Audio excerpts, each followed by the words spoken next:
Hello दोस्तों, नमस्कार। मैं यूपीएसआई 2021 के बारे में कुछ सटीक जानकारी लेके आया हूँ। कल से एक मैसेज जो वायरल हो रहा है कि 20,000 ही सॉरी कैंडिडेट बुलाए जा रहे हैं, तो ऐसा कुछ नहीं है। वो 20,000 तक की क्षमता के बारे में पता कर रहे हैं कि 20-20 हज़ार अगर उन्हें हो सकता है कि 20-20 हज़ार पाँचों जोनों में बुलाने पड़ जाएं, फिर क्या होगा।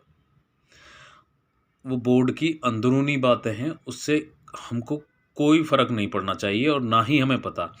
वो लोग कह रहे हैं कि अब तो कट ऑफ बहुत बढ़ जाएगी, इतनी ज़्यादा चली जाएगी। ऐसा तो नहीं कि नॉर्मलाइजेशन में केवल 20,000 ही पास हो रहे हों, उन्हें मिल ही 20,000 रहे हों। अब बोर्ड ने जो कुछ भी करना था ना, वो बोर्ड कर चुका है। तो अगर पहली बार में ही 20,000 बुलाए जाएंगे तो उसके बाद दूसरी लिस्ट डेफिनेटली लगेगी, वो दोबारा से बुलाएंगे और कट ऑफ बढ़ने के बिल्कुल चांस नहीं हैं। मैं फिर भी कह रहा हूं कि 105 जर्नल सेफ है। और अगर ये देखोगे तो कुछ शिफ्टें ऐसी हैं जो बिल्कुल इजी हैं, उनमें 120 भी सेफ नहीं है। तो नॉर्मलाइजेशन होने के बाद जिसके भी 105 क्वेश्चन तक सही हैं वो सेफ है। 65% इस दरोगा की भर्ती में मेरिट एकदम सेफ है। अब सीपीओ वगैरह की मेरिट उठा के देख लो, उसमें ऑल ओवर इंडिया से कैंडिडेट बैठते हैं और उसकी मेरिट भी लास्ट में इससे नीचे चली जाती है। अब टॉपरों को कंपेयर मत करो, जैसे दिल्ली पुलिस की कंपेयर करोगे तो 80% पर रहती है, सीआईएसएफ की उससे थोड़ा कम रहती है। वो होते कितने 350 बच्चे, 400 बच्चे, लेकिन जब आती है ना एसएसबी तक तो वो 50% के आसपास से भी डाउन हो जाती है। और ये 10,000 वैकेंसी हैं, पूरी 9,534 को 10,000 मान के चलो।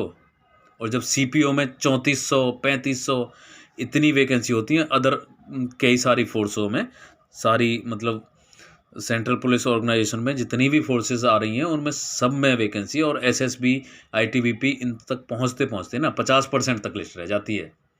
आप ऐसे नहीं हो कि जिन्हें हम आसानी से बेवकूफ़ बना सकें या कोई और भी बना सके। तो आपको अपनी रनिंग कंटिन्यू करनी होगी। अब आप ये देखोगे ना, लड़के तो आपको मिल गए, ऐसा तो नहीं कि कॉमन ही लड़के मिल रहे हों। वो 153 और 54 वाले 3-4 ही रह जाएं, वो सबके पास कॉमन वो ही थी। ऐसा तो नहीं कि उनसे डर के फिर आप बैठ जाओ, रनिंग भी ना करने की तैयारी करो। और फिर आपने ये देखा है ना, यूपी पीसीएस और सीजीएल, अदर स्टेट, बहुत सारे लड़के इस एग्ज़ाम में बैठे हैं केवल अपनी योग्यता परखने के लिए कि मैं इसमें कितना कर सकता हूँ। मैं भी बैठा हूँ एग्ज़ाम में, मैंने देखा कि मैं कितना कर सकता हूँ। विवेक सर भी बैठे, तो क्या ये लड़के जो एक्स्ट्रा वाले हैं ये डीवीपीएसटी में जाएंगे? ये कभी नहीं जाएंगे डीवीपीएसटी तक भी। तो और एक दूसरा ये रहता है कि जो हायर मार्कर हैं, जिनके मतलब अच्छे मार्क्स हैं लड़कों के, वो दौड़ में थोड़े से डाउन तो होते ही हैं, ये आपको अच्छी तरह से पता है। तो 20,000 बुलाने पे ये 9,534 वैकेंसी कभी भी फिल नहीं कर सकते। ये भर्ती बोर्ड को अच्छे से पता है। ने दूसरी भर्ती निकालनी है, नई दरोगा भर्ती कब आ रही है?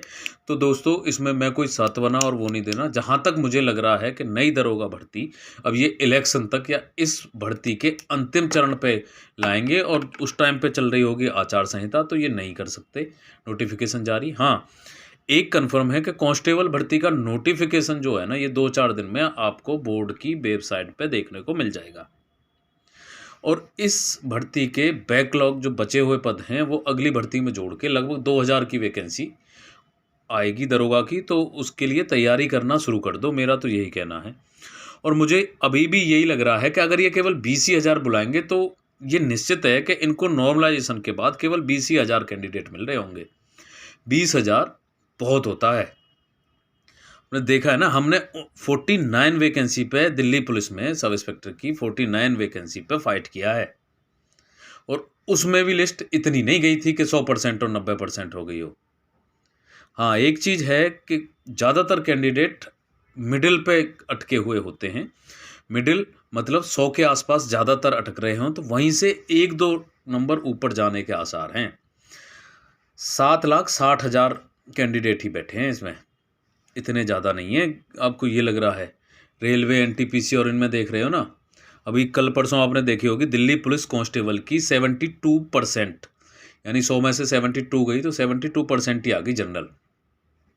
इसके हाफ वैकेंसी, बेशक नेगेटिव मार्किंग थी लेकिन छोटा एग्ज़ाम था और सारे स्टेट थे, 27-28 लाख फॉर्म भी उसमें भरे गए थे और 15 लाख बैठे भी थे।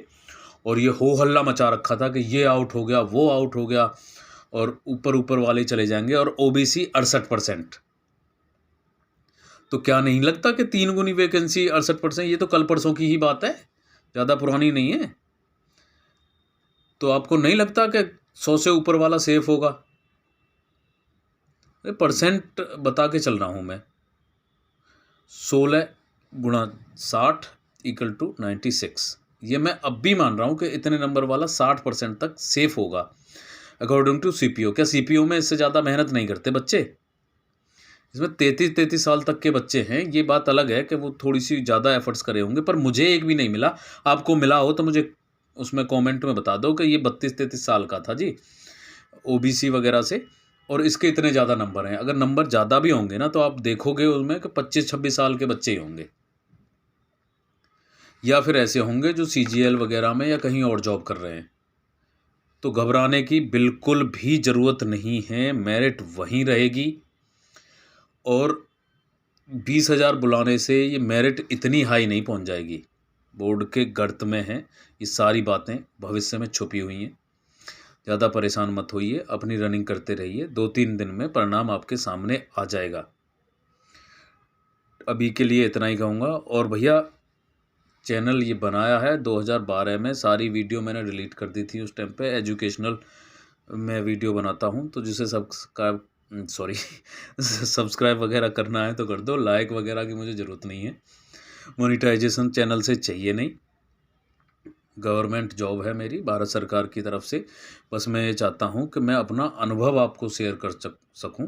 10-12 साल से इसी लाइन में हूँ और अभी भी देखोगे 36 नंबर हैं मेरे एक सब्जेक्ट में, इनमें जो मैं कर रहा हूँ। बाकी में भी बहुत अच्छे हैं, अब बताऊँगा तो फिर आप डिमोरलाइज करोगे या हो जाओगे।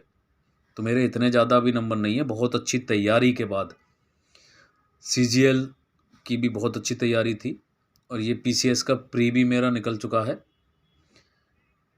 तो बहुत अच्छी तैयारी के बाद इसमें इतने ज़्यादा नंबर नहीं आए। तो मुझे बस यही लग रहा है, 24 की शिफ्ट थी वैसे मेरी, मुझे यही लग रहा है कि कट ऑफ 100% 60% से ऊपर नहीं जा सकती किसी भी कैटेगरी में। और गर्ल्स की